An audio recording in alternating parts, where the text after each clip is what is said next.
Hey, good evening. Dan Fitzpatrick here, stockmarketmentor.com. First, members, we're going to be trading the open live on Wednesday morning. I'm going to get on around 9 o'clock, so we have a half an hour to go through some things, and I'll be teaching you some extra stuff that we don't have time for once the market opens. So definitely check that out, especially you new members.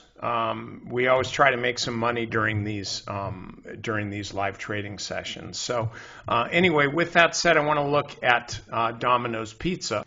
After hours, the company came out and said that their Q1 comps were just 1.6% higher at U.S. Stores, and that their sales, were down. They're impacted by many factors. We all know what's really going on. And so the question is, do you buy this dip? I would say, if you're really looking to trade, man, if you're really looking for trade, then sure. You take this pullback as a gift. You're buying down here and maybe give it about a 6% stop. Buy it as close to the 50-day moving average as you can. And then give it a fairly tight stop. Look, it's a tough time to be making money in the market these days.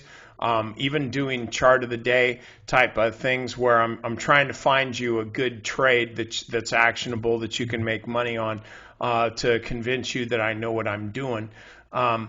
But in this day right now, it's, it's tough for anybody to show you that they know what they're doing unless they're saying, hey, wait for a better pitch.